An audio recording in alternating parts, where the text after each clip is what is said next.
It's a pleasure to be with you, fellow Americans. I wanted to mention a few stories, a few tales of experiences that I've had, and then talk about two things predominantly: the insider's betrayal of America's principles and values, that is, this present administration and other people who are part of the establishment, and the fact that we've been told basically not the truth about what's happening in the Soviet Union and Eastern Europe, and so deception in that regard. Then I want to open the floor up for whatever questions you may have. Well, my background is one of having gone to public school, to churches, to the Boy Scouts, then to a university, and at a university I was studying under a professor whose field and specialty was Eastern Europe and the Soviet Union, especially Romania. So I decided that this was an exotic part of the world, a fascinating part of the world, and I should pursue it. So 2 years in a row, I traveled from the East Coast to California and to Washington State to study the language, Romanian, and that opened the doors up for Fulbright, ACLS, IREX grants, and it led me to live on 4 different occasions through the 1970s in that country. So if I had just landed there as the United States ambassador living in a palace, that would be one thing. But having gone over there initially as a lowly student, walking down the streets, standing in long lines, trying to get an egg here, a potato there, riding on trams, trolleys, and buses, and no car, having no refrigerator, no washing machine, having to boil water. Even at that, I got hepatitis, had to be flown back here at one point from the water and the food. So this was an earlier experience of living in Romania and communist Eastern Europe. And I have to think that that played one factor, one role in Ronald Reagan calling me up in 1981 and asking me to be the United States ambassador. Now the background to that is that I was involved in politics at a very low level, and there were 7 senators and other people in the country who endorsed my nomination for some job when the Reagan administration came into office. So then they were looking around for people who might have been supporters. They asked senators and others, give us a list of names and what they would like to do.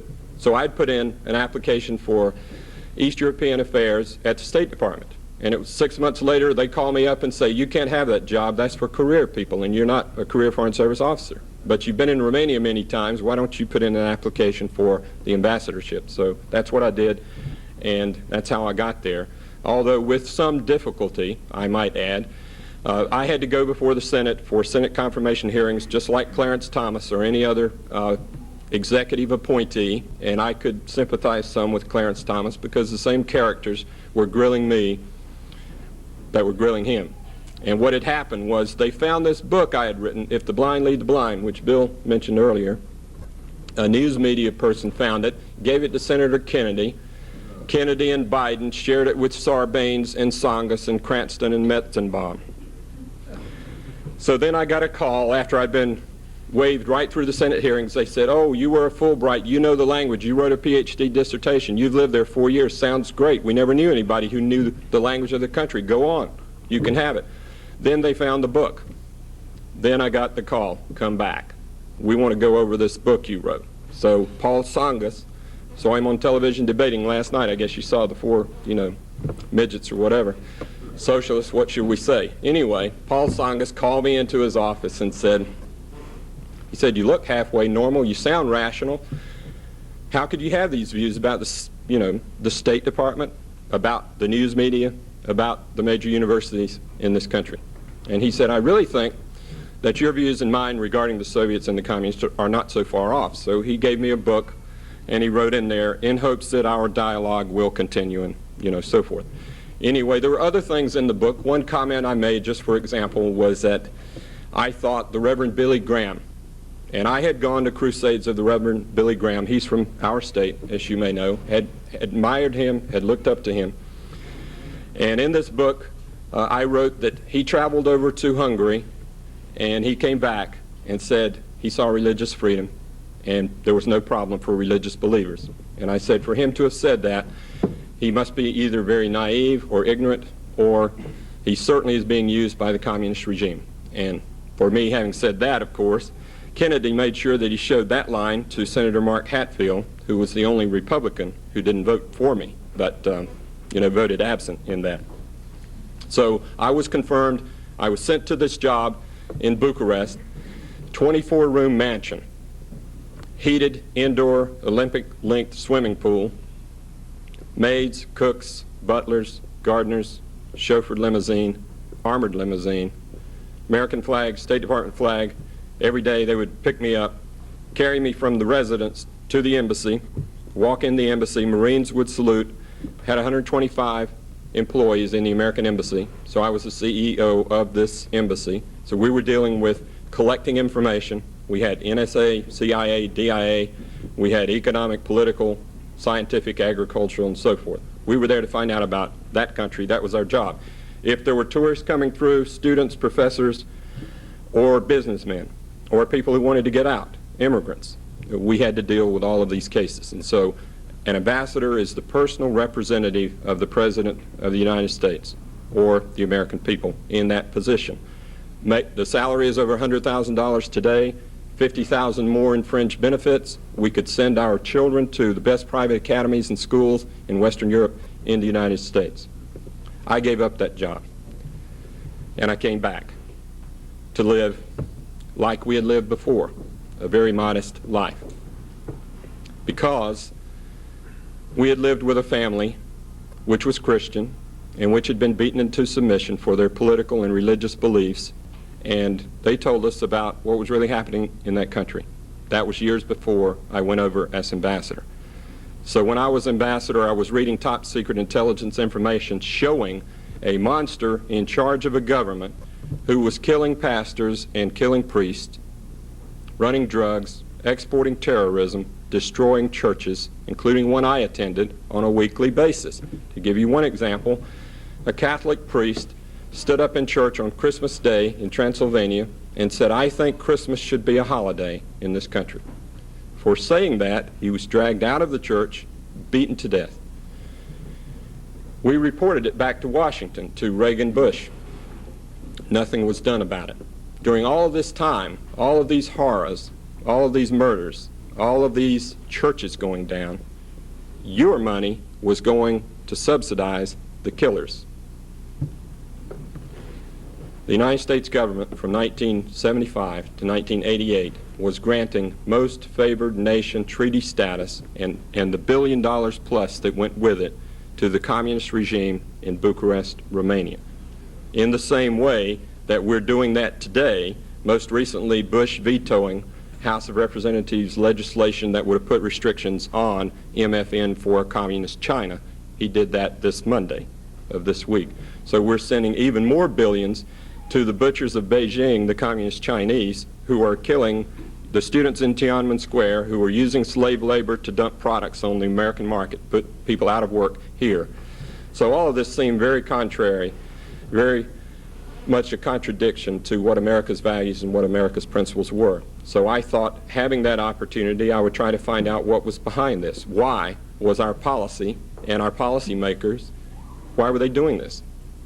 When this is something that nobody in those countries wanted, when it was something that was detrimental to our interest here as well.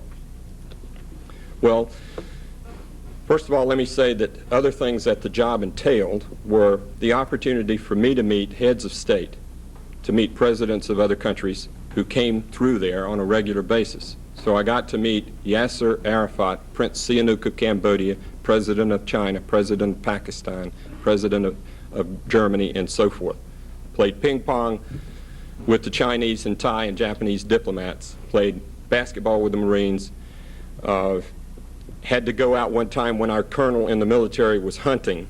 That is, he had on a hunting shirt. He really had a camera with him, and he was trying to get information, Cliff, about the communications intelligence and the secret bases that they had, which Warsaw Pact member, they're aimed at us. And so he dresses up with a red hunting shirt and takes a shotgun to go hunting, a couple of our guys from the embassy. And of course they're apprehended, but he jumps in his Jeep and starts rolling it back, and their Kalashnikovs start going through the windshield of this Jeep. And the camera, of course, and the film, they have a way, which you may be aware of having it disintegrate immediately, and that's what they did while the doors were locked, and they were backing this up over the foot of one of the communist soldiers there.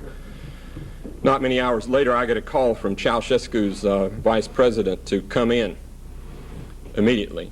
And so I went into the palace of the president, and they said, "We just caught your guys out here spying on us." And I said, "Well, you know, my understanding was they were hunting."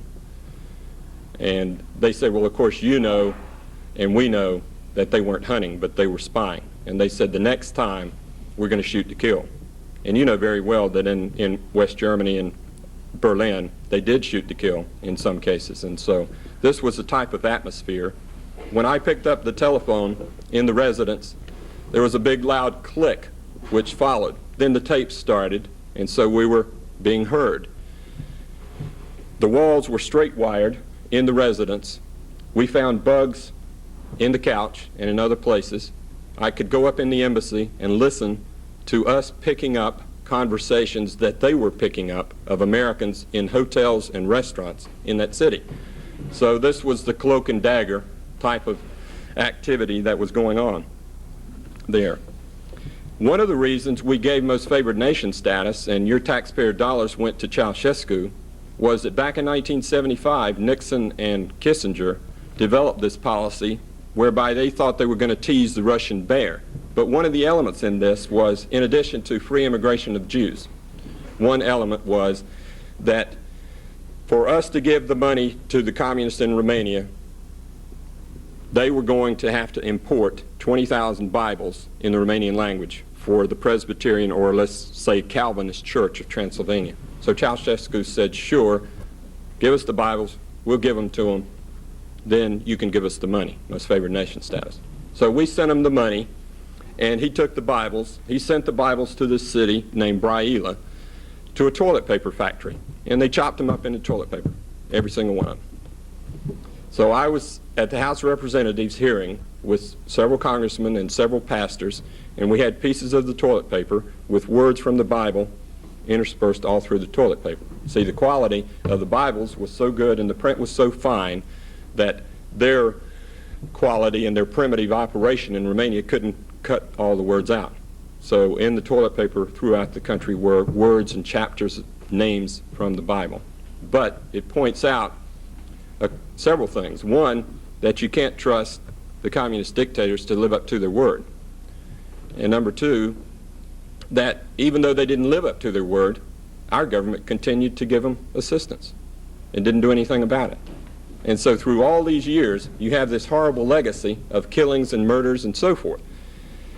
Just to give you another example, you know, December 25, 1989, Nicolae and Elena Ceausescu, communist murderers, you saw their faces, you saw their bodies dead on America's TV screens, right? And then we started hearing about Romanian orphans and AIDS victims and palaces all over the place and lavish waste of money and all this stuff.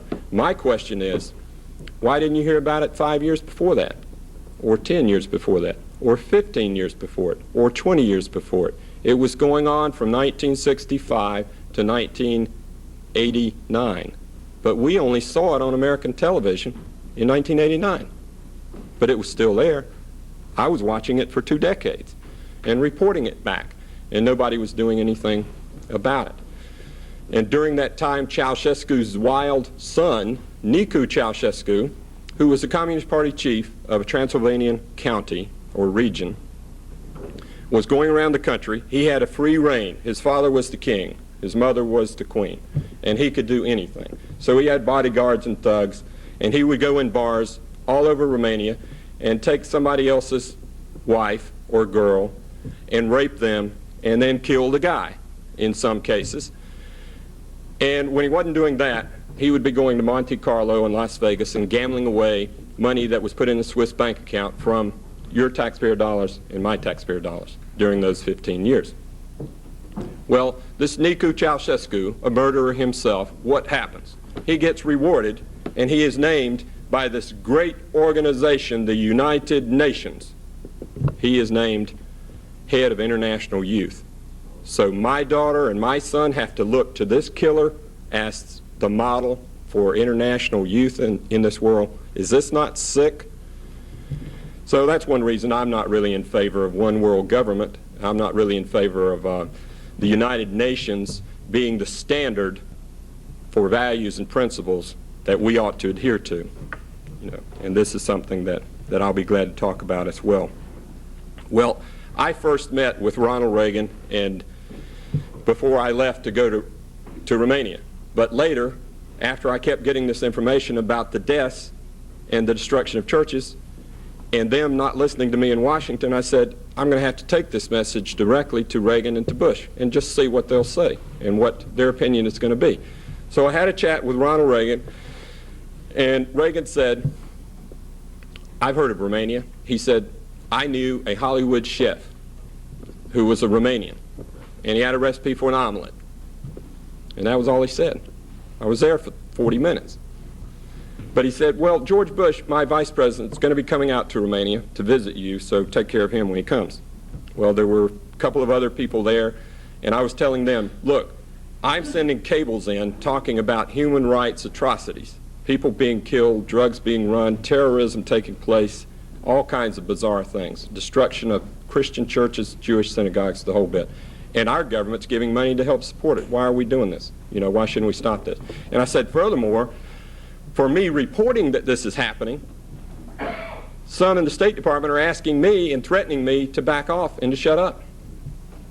And I said, look, I just got an eyes-only cable from Washington, State Department, eyes only for Ambassador Funderburk. What in the H are you trying to do? Why are you trying to rock the boat of this nice and cozy relationship we have with this communist friend, Nicolae Ceausescu? Well, try asking somebody inside of Romania what this man was like, and they'll tell you it was pure hell. It was living in Animal Farm. It was living under George Orwell's 1984, in which Big Brother watched every move you made, and if you made the wrong move, you died. This was the way the life was. So this is what was going on. And they asked me, Reagan, Bush, and company, who's threatening you? Who's telling you to back off and not to report this stuff? And the name came out, Lawrence Eagleburger. And I mention that to you because he's still running our foreign policy, along with Brent Scowcroft. Lawrence Eagleburger. He is the Deputy Secretary of State. You know James Baker is Secretary of State, right? But he's simply PR man. He's running for president in 1996. He's Bush's old oil mogul friend from Houston. And he goes around and meets the heads of state. But basically, Lawrence Eagleburger, who is Henry Kissinger's protege and alter ego, and then Brent Scowcroft is the next one, they're the ones running American foreign policy. So what's the background to Eagleburger to bring this story in? Well, he was Jimmy Carter's ambassador to Yugoslavia. So isn't it logical? Does it make any sense that George Bush, Bush said he was what, conservative Republican? Carrying on the legacy of Ronald Reagan, whatever that was. Okay, so here is Bush. We elect him. He says he's conservative. We elect the guy. Then who does he appoint to run the foreign policy? He appoints Jimmy Carter's ambassador to Yugoslavia, Lawrence Eagleburger. And who does he appoint now to run our policy vis-a-vis Moscow? The good old, of course, former and ex and all that communist in Moscow, Robert Strauss, former head of the Democrat Party. And what do these two have in common? Not just that they're Democrats working for Bush, because that doesn't make a lot of difference to Bush. If they belong to the establishment and they're part of the insider club, whatever you want to call it, Council on Foreign Relations, then it doesn't really matter. But you see, there's more to the story than that. They have some other interests that apparently are factors in this too. From 1985 to 89, Mr. Eagleburger was the president of Kissinger Associates, consulting firm. He was making $1 million a year. Brent Scowcroft was the vice president of Kissinger Associates, making $500,000, and both of them started setting up arrangements and deals with communist countries and communist banks, and they made a lot of money off of it. So now we can look back and see, why is it American policy under Bush is rewarding the communist butchers in Beijing? Why did they reward the butcher in Bucharest, Ceausescu? Why are they rewarding the communists in Belgrade, Yugoslavia? Why the ones in Moscow? Could it not be the principal architects of this foreign policy, those in the establishment, the insider, the CFRs? They're all making money off of this. They all have financial investments in these places, which for you or me would be a conflict of interest, and we might be behind bars for it, but they're rewarded for it. So it's no wonder that today, when we should be recognizing the independence of the anti-communists in Croatia and Slovenia, our government, one of the few in the world, has maintained its recognition of the communists in Belgrade, Yugoslavia, because Mr. Eagleburger has had extensive financial interest and investments there. Director of the board of a communist bank, director of the board of Yugo Automobiles, another communist company. This is Eagleburger. So now, this makes sense. What about Robert Strauss in Moscow? Isn't it appropriate for Bush, Republican, to send Strauss, Democrat, to Moscow because Strauss was on the board of Archer Daniels Midland, the agro-business conglomerate which was making the most money off the communists in Moscow for the past 2 decades. So there's a conflict of interest, is it not? Well, what about China? I mean, Prescott Bush, George Bush's brother, has extensive financial investments in Red China. So that might be a factor. I mean, we can't discount it, can we? George Bush's son has financial investments in oil drilling in the Persian Gulf right now. But then George also, when he was drilling for oil with his father's money in West Texas in the 1950s, he set up a company, Zapata Oil Company, named, by the way, for a Mexican communist revolutionary, Bush's company. That could be appropriate, right? And so then this company, Zapata, goes over to the Persian Gulf and is the first company in the world to drill offshore of Kuwait. Just could be old George Herbert Walker Bush has some fondness in his heart for the emir of Kuwait and the sheiks of Saudi Arabia, or maybe his oil mogul friends, the Mossbachers, Bakers, Bradys and Bushes and Thornburgs and the rest of these who, for the most part, are drilling over in the Persian Gulf. Well, these are some of the things that I saw behind the scenes that were going on and continue to be going on. So what you have now in terms of American foreign policy has not changed one iota in its policy of rewarding communist dictators from 1970s through 1990s.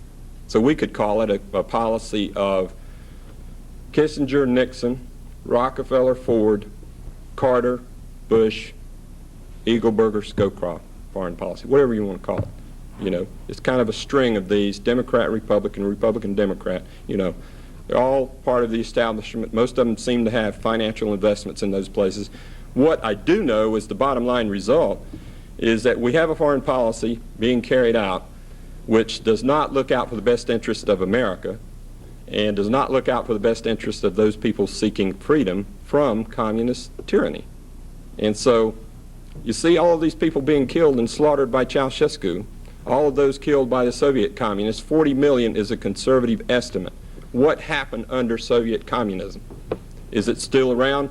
I don't think it's gone anywhere. I hear every day from people there in all of Eastern Europe and the Soviet Union. If it's gone, then tell me why we haven't settled the legacy.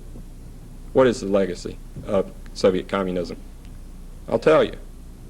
40 million plus dead, 80% of the churches that ever existed destroyed, 50% of the pastors and priests killed.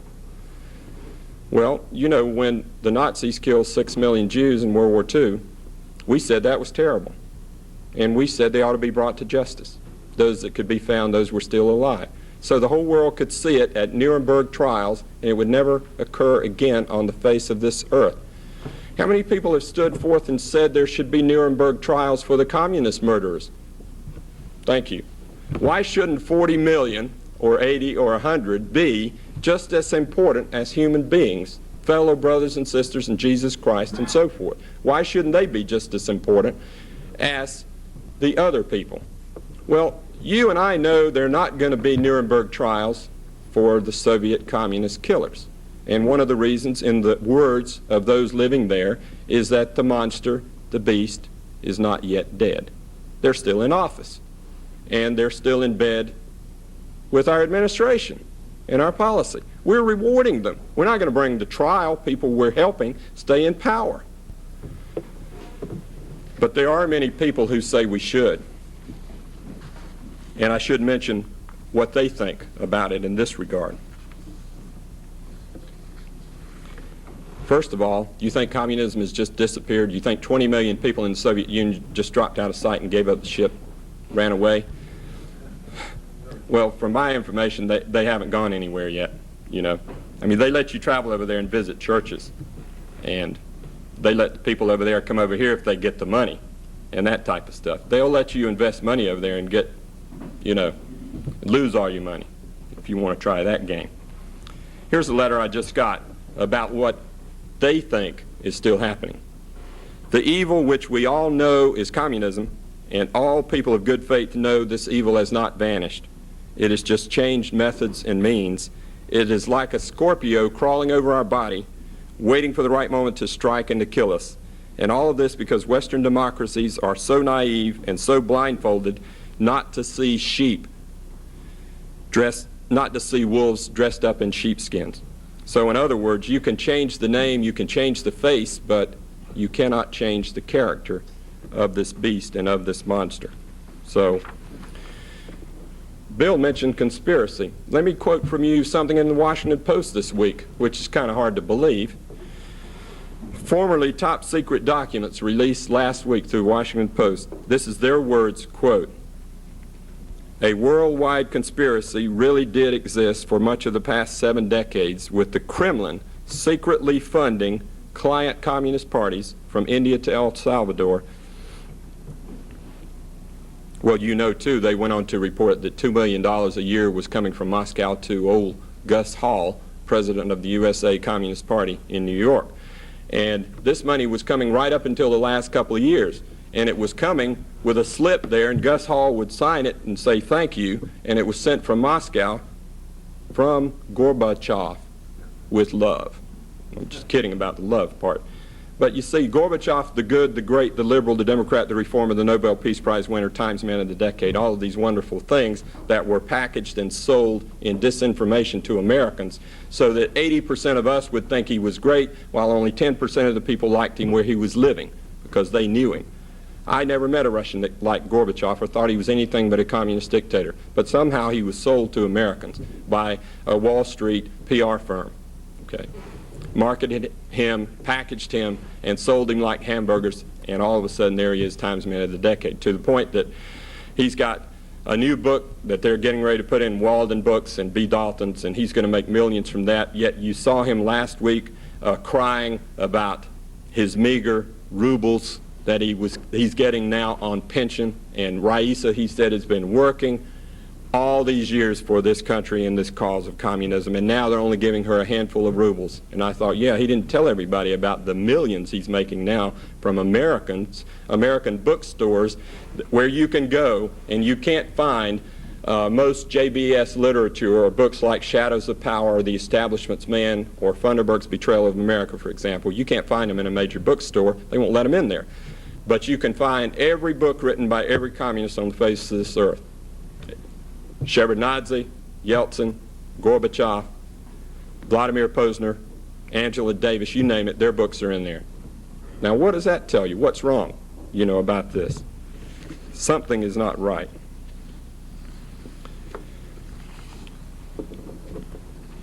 Well, I wanted to mention about this legacy, which, you know, even if the communists weren't still in charge, let's say, best case scenario, even if they're not still running things with a master plan, which is what the former KGB chiefs who have defected and so on tell me. Even if not, then you have this legacy of all of these 40+ million being killed, all of the churches being destroyed, and the pastors and priests being killed. You can't bring those back. And what is it left in that country in the vacuum?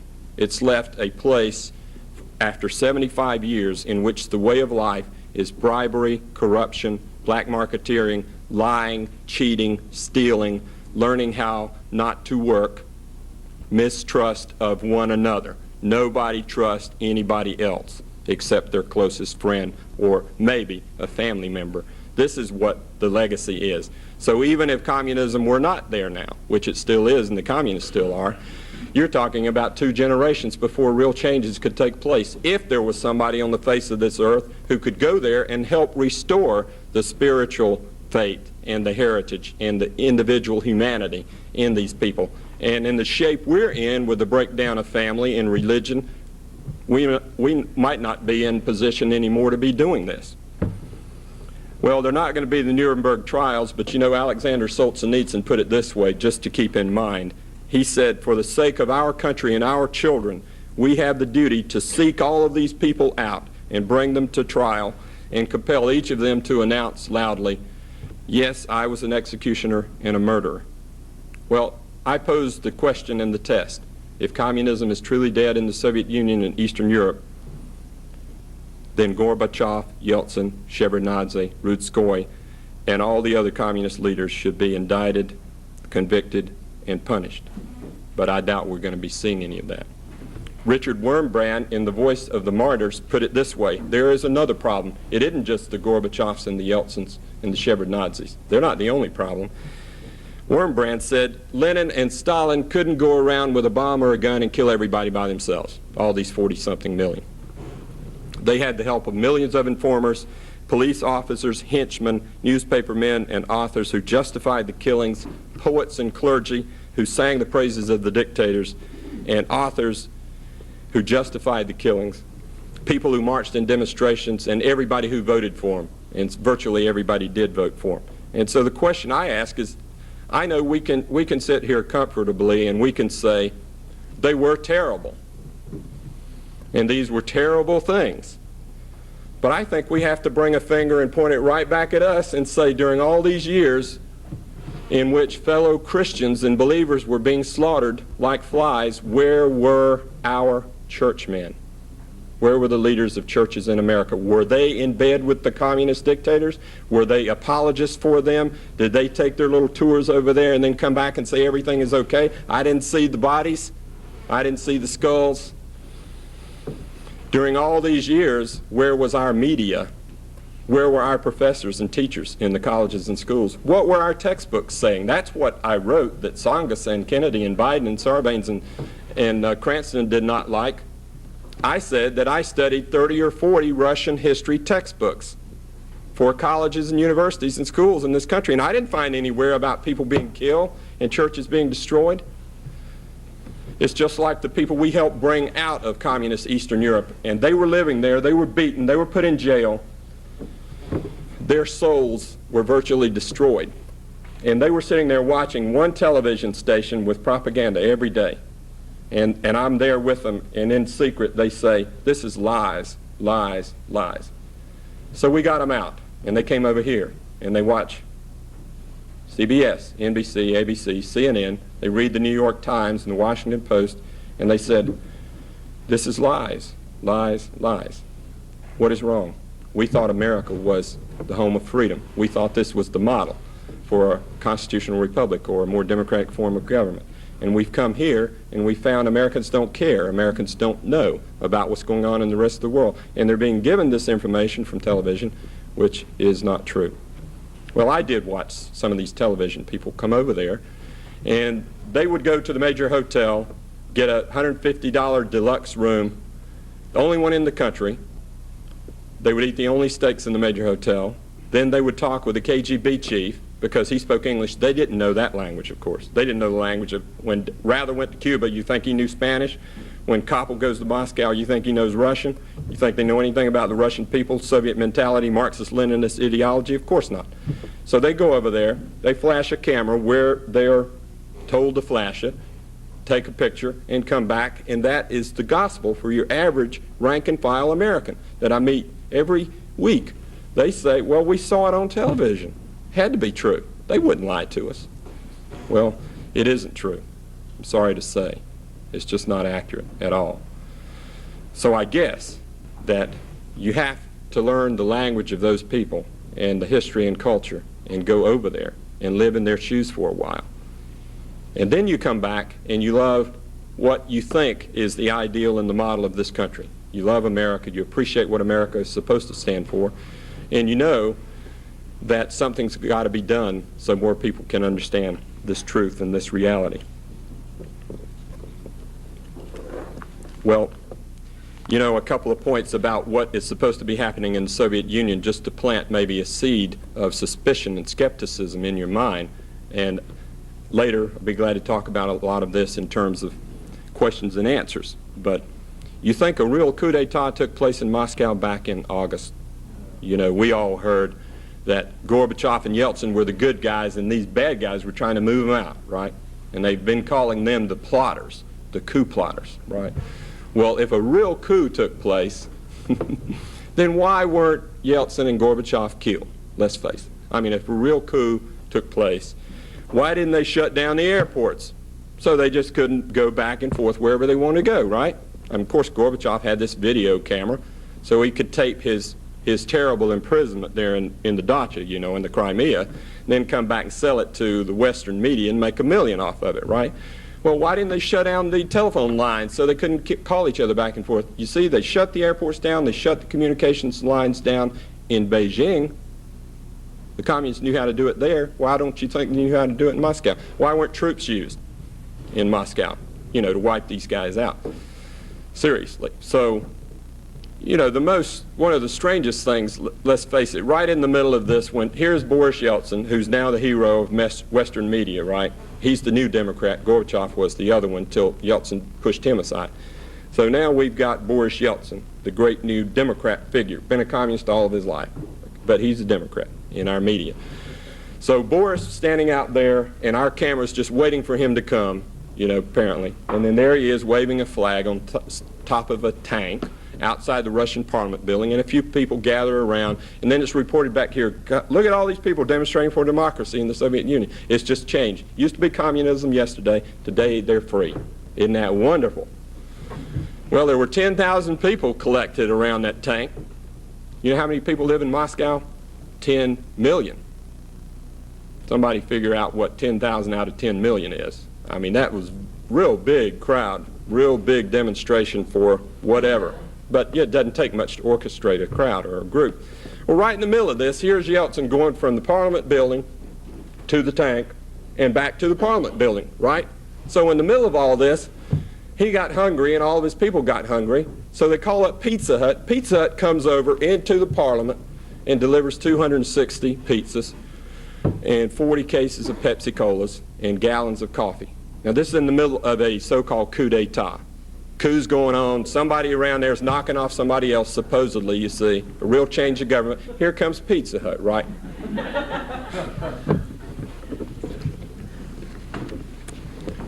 What about the guys who pulled off this so-called coup? You remember that one of the ringleaders was Boris Pugo, head of the Interior Ministry in Moscow, right? We got the story that poor old Boris, who's no longer with us, committed suicide. Now, and you can't read this, you know, on the major media, but police sources from Moscow have reliably reported now that, you know, they found 3 bullet holes in his head. So what is the hardest way to commit suicide? 3 bullet holes in the head. Well, there were 2 other guys who we were told jumped out of a window in the Russian Parliament building. And now they're saying, look at their backs. Big fingerprints on their backs. Somebody shoved them out of these windows. Well, there are 10 guys who are still around there in jail, and the 10 coup plotters who are still with us have all signed affidavits saying, guess who ordered us to carry out this coup? Gorbachev. Now, isn't that strange? A Gorbachev coup against Gorbachev. Now that, you know, should tell us something's fishy, right? Everything's not really like what we've been told that it is. There is a lot more to that story. I mean, there are now, you know what one end result is? We've got 12 communist embassies instead of 3 in the United States and in the United Nations right now.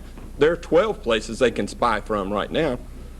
You know, every one of these so-called Commonwealth of Independent States, now they've all come into the United Nations as a separate and independent country, which is a real farce. And of course, they all have the spy nest to bring over here.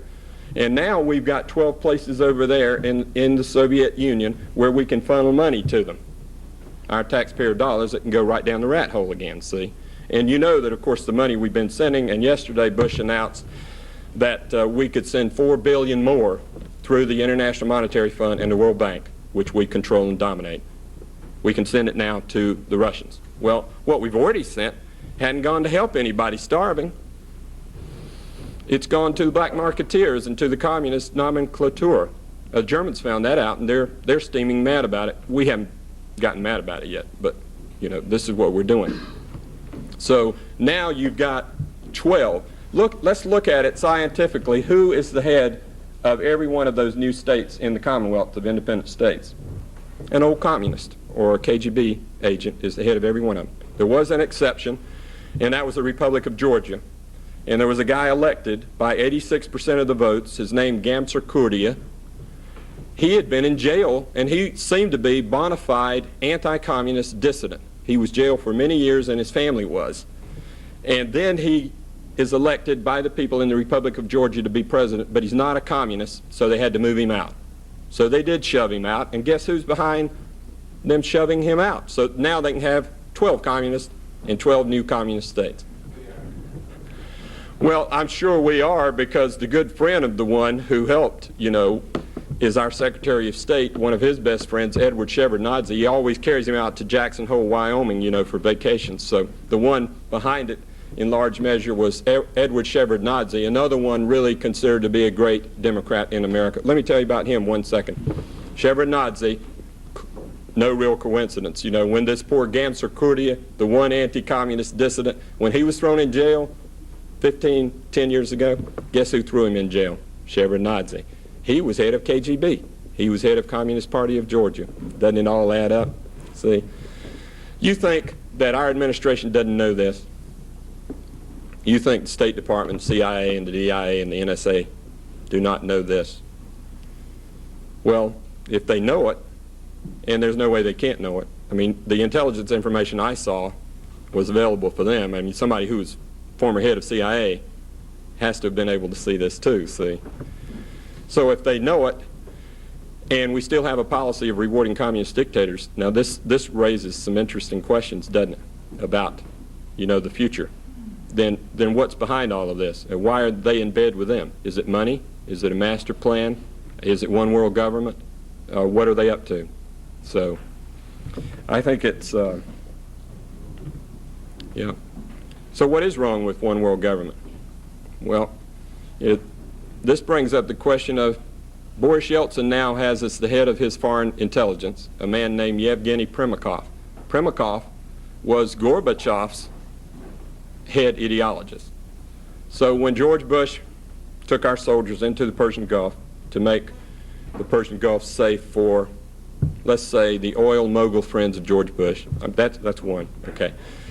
Either George's son or George or Mosbacher or Baker, all these oil drillers. And of course, oil's safe for us too. Oil and gas safe for all of us, right? Those supplies. Or did they go over there to make Persian Gulf safe for the rich Arabs, to liberate the rich Arabs? I mean, the ones where they have $25,000 a head, and anyway, George knew the emirs and he knew the sheikhs of Saudi Arabia and so forth. So this is part. Primakov said, when George Bush and Mikhail Gorbachev went into the Persian Gulf as partners under the framework of the United Nations, that they both announced that this was a laboratory test case for the New World Order, a New World Order. And the New World Order idea for them was one world government, using the United Nations as the major vehicle, and the two superpowers would be the co-leaders putting out fires and handling whatever they wanted around the world. And so Primakov made this statement. He said, Bush's view and Gorbachev's view regarding the New World Order and what they're going to do in the Persian Gulf are identical. Well, I'm a little bit concerned if they have identical views, and those views mean that we're turning over, and this was what it would mean by United Nations laws, we would be turning over our sovereignty and our independence to a body made up of 175 countries, 2/3 of them socialist, communist, materialist, secularist, anti-property, anti-family, anti-individual, and anti-American in their votes on a virtually day-to-day basis. So Bush says we want to share our values and standards from the United Nations and with the United Nations. I don't think we ought to be in bed with people like that who don't share anything that we've ever stood for or stand for. So we shouldn't be sending any more money to a United Nations that will select a murderer, Nicu Ceausescu, as head of international youth, or one that wants a one-world government, which is going to diminish the sovereignty of the United States of America. We shouldn't be sending any more money to increase the growth of government. You know, in all those years living under communism, they used to tell me, the bigger the government, the smaller the individual. And there we are living in this animal farm, and as government got bigger and bigger, our freedoms diminished. And we have less freedom of movement, less maneuverability. As with every regulation and every tax and every budget increase and every deficit increase and every increased bureaucracy at the local, state, and national level, we are more and more restricted and have fewer and fewer rights. And that is what is happening to us. It isn't just socialism there, it's socialism here. And it's come to us under Democrat and Republican administrations. So it's insanity when you think that here we are in a virtual recession and we're giving billions of dollars in foreign aid to help socialism and communism in other countries. Now, when are we going to put a stop to taxes and government spending and foreign aid for the UN and other communist and socialist countries and all of these things? I mean, these are certainly some things that we can do. I think above all, we have to expose and we have to inform our youth in this country. This is the biggest task facing us. And you may say, well, it sounds depressing. There is an establishment of insiders and people who belong to the Council on Foreign Relations who are running our policy, running it for financial and political interest of their own, running it for their own agenda, maybe the New World Order, not America's principles. So what do we do about it, right? So communists are still roaming around in the Soviet Union and Eastern Europe. I hear from people every day who say nothing has changed. So what do we do about it? Well, we can do all kinds of things. You can pick out a project. You can focus within a group and have more power. You can be involved educationally or politically or in the community or in your home or in your church with your family. We can expose those who only print one side of what's happening. You know, why not your local newspaper and your radio station and television in this area? Why do they only print one side? Why don't they have some of the 40 or 50 million defectors from communist world who know the reality of what's going on? Why don't the teachers bring them into class and let them tell from the heart what they witnessed? They won't lie about it. They're not used. You know why, don't you? Well, why are certain textbooks only allowed in public libraries here? Ask them why The Shadows of Power and The Establishment's Man and New American Magazine are not allowed in the libraries. Ask them. What are they afraid of? You know? Aren't they supposed to be liberal and tolerant? Aren't they supposed to have different points of view? They're afraid of the truth, apparently. We ought to monitor what books are kept out of the major bookstores in this country. Why certain speakers are allowed on college campuses and other speakers are not. Usually, if they know what my point of view is, I'm never invited to a college campus. I was working for an agency, and most of the engagements that they were booking were for Ed Asner, Malcolm X's daughter, Henry Kissinger, Angela Davis, and other assorted socialists and communists that they could find. And they would pay them from $10,000 to $25,000 on using your taxpayer money for the speakers fund for these speakers. But they won't get an anti-communist, they won't get a pro-American, they won't get a patriot, they won't get somebody who believes in the Constitution of the United States to speak. What's wrong?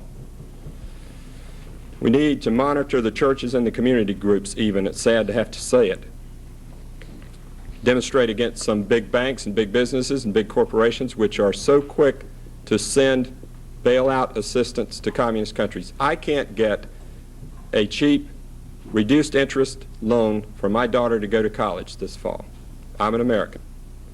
But Deng Xiaoping, murderer of thousands of students seeking freedom in Tiananmen Square, can get a cheap, no-interest loan, and he can get American dollars. He's a communist. He hates us. He hates our system. He hates religion. Is that right? Our greatest need is to inform and educate our youth about what we stand for first. You see, they can't understand what's happening in the rest of the world unless they know what we believe in and what we stand for and what those before us fought for and died for and believed in. Our constitutional republic, the ideal of everything that people have believed in this country. Family, tradition, God, this country. Faith, family, freedom, America. These are important things. These are values we can transmit. And if we don't do it in the home, who's going to do it? By the time they get to the schools, you know what they're doing. They're doing social engineering. They're doing political correctness, environmentalism, you name it, multiculturalism, all these things. You know, anything but America is any good. I was speaking to these high school students, honor students, UN model community students today in Sacramento. Some of them were saying, in effect, how dare you mention God? How dare you say America is a country that we should have other people believe in God like we do? She said, what about us? We don't have to believe in God. So why are you saying anything about God? I said, well, whether you like it or not, most people in this country still believe in God. And I said, is there any crime? What do you think? That those of us who believe in God are supposed to crawl under rocks? And we're not ever supposed to say it? That only the handful of you who are atheists are supposed to stand up and be able to say, you represent America? This is what's coming out of Jesuit schools and private schools and other schools. It's unbelievable. You know, we got to put a stop to this type of stuff. Whether you think that just one vote and one individual can't make a heck of a lot of difference, if you think that, you're not right, because you know in human history, one individual has been able to change the course of history, and we all believe in that, the individual worth of each person. And with faith and belief in God and determination, an individual can move mountains and change this whole country. And even if we're the only ones, and it is not kosher, and it's not popular, and we're not going to be loved, and we all want to be loved, and we're not going to be appreciated by everybody, we might be a pariah in society, and they may say, well, they're extremists, they're radicals. So, you know, don't get near them, because everybody needs to conform, and we don't want to rock any boat and all of this stuff. Well, even if that's the case, it's still our obligation and our duty, as Cardinal Mindszenty put it, and he suffered for 25 or 30 years under the communists, and he said, it's our obligation and duty as believers to be a voice in the wilderness for good, for God. And I think that is what we have to do. So I would encourage you to use the tools that we have. The John Birch Society's New American Magazine, Trim Bulletins. Join the efforts of the leading educational, anti-socialist, anti-communist organization that this country has, or help in whatever way you can, politically or otherwise, to get the attention of those people who take us all for granted, and they figure in a condescending way that we're all asleep, so they don't have to worry about what they put over us on television and in the universities and the schools. And you know what television is doing anyway to the youth in this country, basically. George Roach wrote a book last year entitled One by One. That's the title. And in it he said, we are all, one by one, all that matters. We are, one by one, obligated and responsible for what happens tomorrow. So I hope you will keep the faith. Thank you very much.